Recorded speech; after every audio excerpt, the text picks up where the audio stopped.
Hey, you guys, we are wrapping up the exploration stage, and you've just done your first quizzes. That included writing out skills for the exploration stage, technically quiz two. But the first one we were applying skills. We've learned all the skills, so this is just kind of a chat to kind of wrap that up, remind us of some of the skills and the goals of their exploration stage, and also to talk about some common difficulties that new helpers face. And you could have noticed this in maybe feedback that you got when I was grading your quiz, or other feedback that I've given you, or things that you've maybe noticed when you're practicing these interactions. So, if we remember in this class, we're talking about a three-stage model of helping. That includes the first stage being exploration, where we are exploring issues with clients, trying to build rapport and safety. And then in the insight stage, where we're going next, the goal is helping them really understand what things mean to them.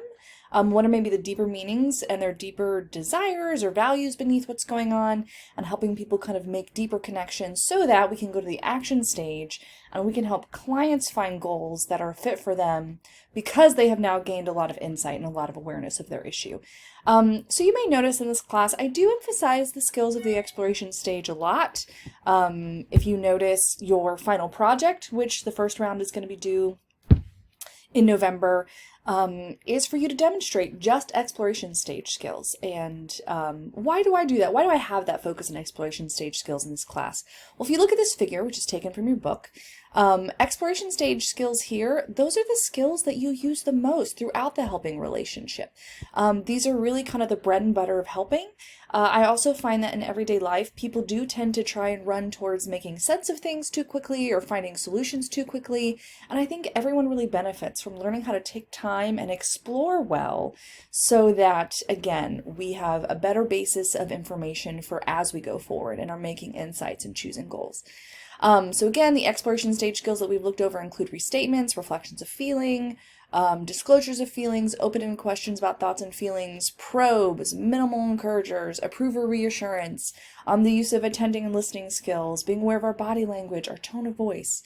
If I'm saying any skills that you're like, what is that? I encourage you to go back and check those out. It's really important, and a way that we can be better, effective helpers is knowing these skills, what they mean and what they are. So I said, next we're going to be diving into the insight stage in this class. But let's just do kind of a wrap up and a reminder, look at a big picture of the exploration stage. So this is not in the text, but this is something that was in an older version that I really liked a lot. And it was kind of a discussion around what are, just again, the goals of the exploration stage. First, is kind of empathy. You as a helper learning how to connect with your client, finding empathy for their situation, and then empowering them through relationship. There's something really meaningful about when you're getting help, when you're needing help, but feeling safe, feeling like you trust the person who's helping you, feeling like they're really listening to you, they're not judging you, going back to those core conditions that we talked about earlier in the semester from Carl Rogers of empathy, unconditional positive regard, and congruence, which means as a helper being genuine, being an authentic human in the room. And there are a lot of ways that we facilitate this. We do this with a lot of attending and listening, those approval reassurance statements, which I think of are very normalizing statements like, wow, that sounds really difficult, or that would be challenging for anyone. And when we reflect back feelings, that's a very powerful thing to say, hey, I notice you. Like, people often get anxious about, engaging with people's feelings in everyday life, and someone who's able to just hold a calm space and say, however you want to show up, that's okay. I'm here to listen. That's a powerful thing to give people. So that's kind of an overarching goal. Some of the more kind of specific goals, which can depend on the kind of client's needs, are one, exploring and learning. Again, the exploration stage is a lot about building understanding, not taking for granted that like a 5-minute conversation is all the information that we need, that sometimes having like longer conversation around people's thoughts and experiences and feelings is actually really beneficial because people aren't actually always aware of all the things that they're experiencing and thinking and feeling. And sometimes by taking time to bring awareness to that, again, people just make new insights, that things click in a new way. And so that's important. And also remembering that like helping is a journey, but the client has to lead us. We want to go where is important to them. And so we are using skills to help them thoroughly explore their issue. And we have to help them feel safe enough to take us there. We have to help them feel safe enough to, again, maybe share thoughts that they haven't shared with someone else, or have the courage to express something that they've maybe even been afraid to express to themselves. So there are a lot of skills we use to do this, including, of course, attending and listening. Summarizing is really helpful. Again, when you summarize, is like summaries are like a restatement, but it's like longer. So usually you give these at an end of a helping session, or maybe after a client has shared a lot of information. Restatements, open-ended questions and probes, and reflections of feelings. As we have also talked about, exploring feelings is an important part of the stage. And again, why? Because feelings are powerful. They can influence our thoughts and behaviors even when we're not aware of that, which is why we try to bring awareness to feelings, because feelings are all often, again, influencing our thoughts and behaviors. And so if we can bring awareness to that, we can make choices about it. When we're not aware of our feelings, it's harder to make choices about it, and we might be reacting out of them. Feelings aren't bad.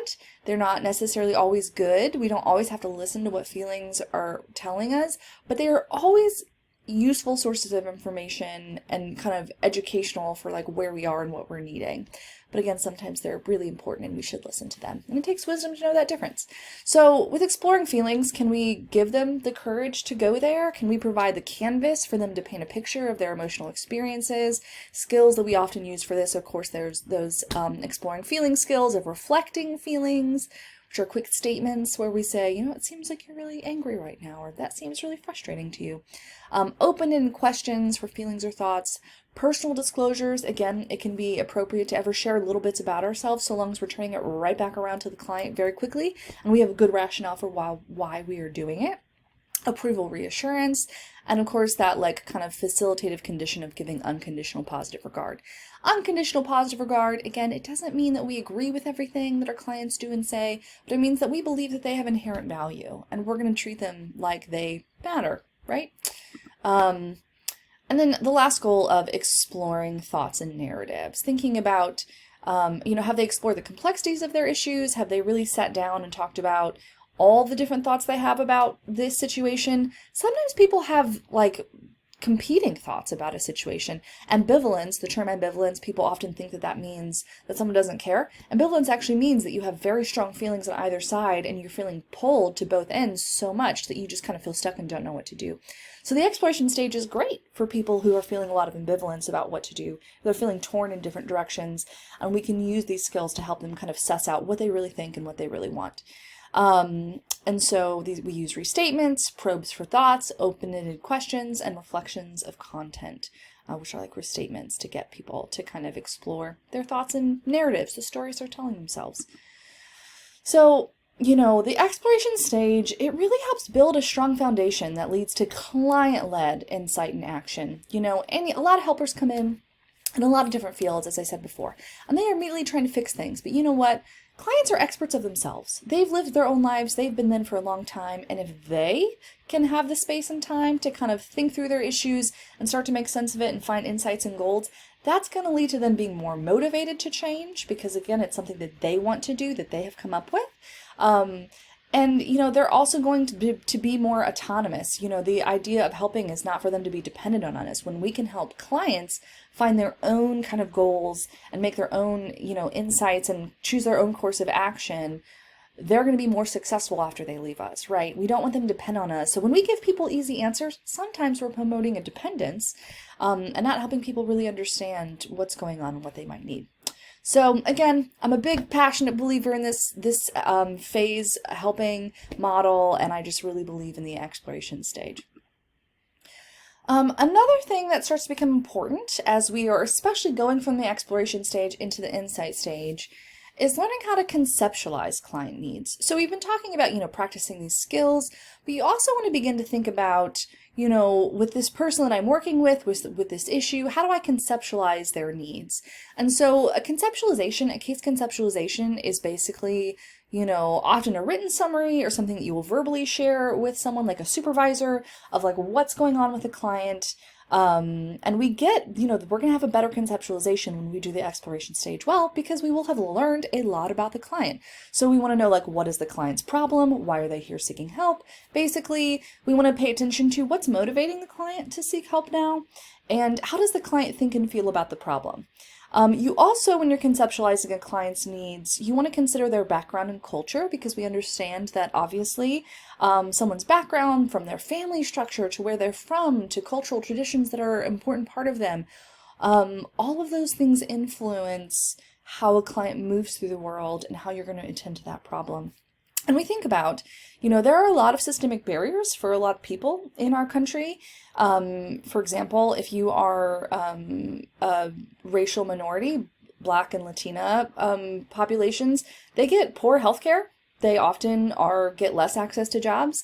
There have been many studies that will send the same resume to companies, and one name seems obviously white and the other name is a Black name, and it can have the rest of the same information, and the white application gets 50% more responses.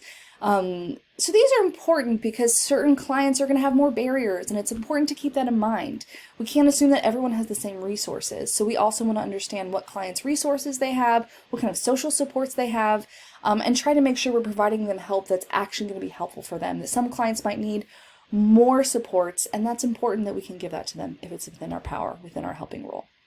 So all of those types of information are important in conceptualizing clients' needs.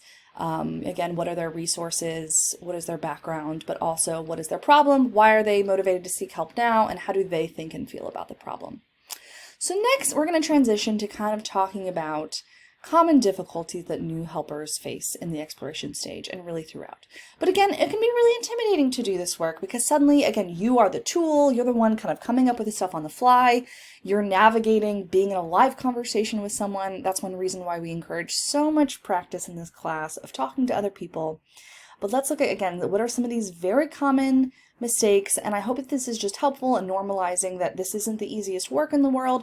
Everyone kind of runs up against one of these stumbling blocks or another, and that's okay. The point is that we're going to keep practicing and working on it. So one common mistake is distraction, where you get distracted when the client is talking. I know some of you have already talked about in this class of just learning to work on listening and being present. We especially live in a world where attention spans seem to be going down. We need to be entertained at every moment. I know I'm guilty of being someone who is literally watching TV and on my phone at the same time. That is too much. We really want to practice learning how to be present, how to keep focus with others, and kind of build that deep connection through deep attention that people rarely get. And I think that's also why learning to give really good focused attention, really attending to people, can be especially powerful today because it seems like almost no one is really doing a good job listening to each other. Another one is asking too many questions, especially closed questions, but I also find that sometimes new helpers ask too many open questions in a row, and if you ask a lot of closed questions, basically that means someone can only answer yes or no. The conversation's not going to go anywhere. You're not going to get a lot of detail. Open-ended questions are useful because clients, it requires a longer answer, and you're just going to get more information about who they are and what's going on with them. It lets them process more. But I also find if you have a helper that's asking too many open questions, similarly, it just starts to feel like an interview. It starts to feel it can just make people feel a little bit anxious. So just remember that if you're asking too many questions, it's time to use some of the other skills to mix it up a little bit. It also just goes way too quickly when you're just asking questions. So you want to use those skills like restatements and summaries and reflections that kind of focus the conversation and slow things down. Again, it's okay. It just takes practice. Sometimes we have the mistake of the helper talking too much. And, if you hear your own voice a lot, try to catch yourself because this helping time is for them. Now, alternatively, when I see, final projects turned in and the helper hasn't said anything, I'm often like, well, I need you to show me some verbal skills. But you just want to make sure, I think a good rule of thumb is at least the client is talking twice as much as you, I think is helpful. That being said, clients absolutely vary, and also client needs vary. I've had clients come in and they've been waiting to talk, they have so much to talk about, and I can barely get a word in edgewise, and maybe that was kind of important for them to just kind of share a lot that session. I get that. But what we never really want to see the situation where the counselor or helper or social worker or nurse or nutritionist are just spending all of their time talking at the client and not taking time to listen and hear what they have to say. Another mistake, and this can be a very common one, especially in this class, is silence. Not knowing how to use silence, feeling uncomfortable with silence. This is also something that my graduate counseling students can struggle with. And people can just feel really awkward about it. But I encourage you to try it out, try to get more comfortable with silence.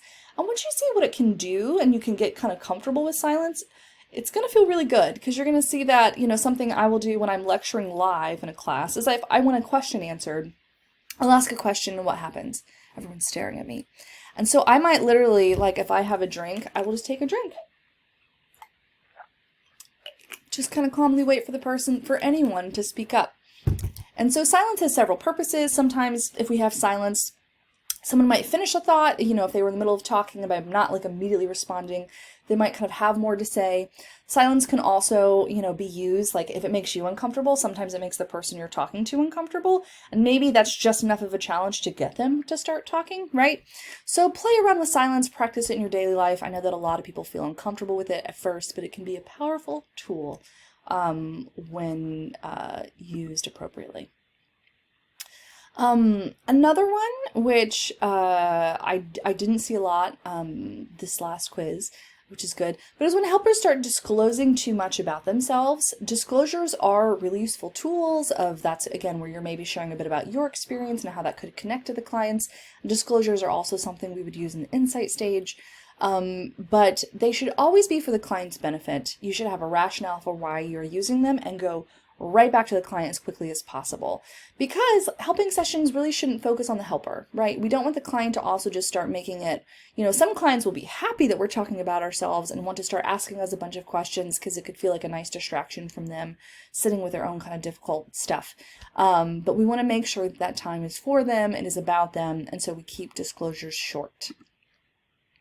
And I think this one can be related. Sometimes we're going to have clients, people that you work with, where you feel a connection, you really like them, you'd like to be kind of buddies with them, but we really want to encourage you to at least hold off on kind of building too much of a buddy-buddy relationship until like you've done your work together. And at some point in your professional life, it's going to happen that you connect with someone. But like for me as a counselor, we have ethics around that we're really not supposed to be friends with people if they're actively our clients. And that makes sense because we need to be able to be somewhat neutral, have some amount of distance to be able to give good reflections. But of course, at the same time, there's also this balancing act of being, having a genuine connection.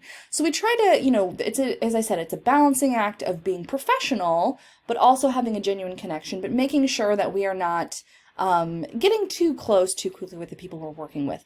And why is that? Why is that important? Why could that be ethically something to think about? Well, if we are really interested and focused on clients liking us, that's going to maybe influence the way that we're responding to them, right? We don't want to emotionally need things from the people that we're helping because then that starts to change how we react to them.